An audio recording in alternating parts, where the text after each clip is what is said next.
ముఖ్యంగా 2 రకాల bamboo varieties, అంటే 2 రకాల వెదురు వెరైటీస్ అన్నమాట.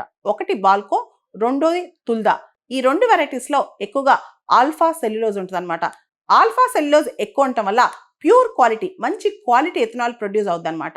బ్యాంబూ ద్వారా మరియు ఇతరత్రా మార్గాల ద్వారా బయో ఇథనాల్ తయారీ ప్రాసెస్‌లో ముందుగా ఏదైతే సెల్యులోజ్ ఉంటుందో దాన్ని షుగర్స్‌లా కన్వర్ట్ చేస్తారు. ఆ షుగర్స్‌ని ఫర్మెంటేషన్ చేసి దాని ద్వారా ఇథనాల్ తయారు చేస్తారు. బయో ఇథనాల్ 3 రకాలుగా తయారు చేయొచ్చు: షుగర్, స్టార్చ్, సెల్యులోజ్. బ్యాంబూ ద్వారా బయో ఇథనాల్ తయారు చేసే విధానంలో సెల్యులోజ్ వాడతారు. బ్యాంబూ బేస్డ్ ఇథనాల్ ప్రొడక్షన్కి మిగతా షుగర్ కేన్ కానీ, పొటాటోస్ కానీ, మెయిజ్ కానీ దాంతో ఇథనాల్ ప్రొడక్షన్కి తేడా ఏంటంటే అవన్నీ కూడా మనం ఆహారంగా వాడతాం. బ్యాంబూని మనం ఎక్కువగా ఆహారంగా తీసుకోం అనమాట. ఈ మధ్య బ్యాంబూ బేస్డ్ బిస్కెట్స్ వస్తున్నాయి కానీ యాక్చువల్లీ బ్యాంబూని మనం ఫుడ్గా తీసుకోం అనమాట.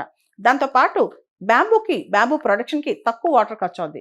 అదే షుగర్ కేన్ కానీ ఇలాంటివన్నీ మిగతా తీసుకుంటే కనుక ఎక్కువ వాటర్ అనమాట. అవన్నీ వాటర్ గజ్లర్స్ అనమాట. కాబట్టి ఏదైతే జనం ఆహారంగా తీసుకుంటారో అవి బయో ఇథనాల్కి వాడకుండా బ్యాంబూ వాడితే మనకి మంచిది. రెండోది, షుగర్ కేన్ ఇతరత్ర పంటలకి మనం ఎక్కువ నీటిని వాడతాం, కానీ బ్యాంబూకి మనం ఎక్కువగా నీటిని వాడం. ప్రపంచంలో అమెరికా, బ్రెజిల్ తర్వాత ఇండియా ఇథనాల్ ప్రొడక్షన్లో 3వ స్థానంలో ఉంది.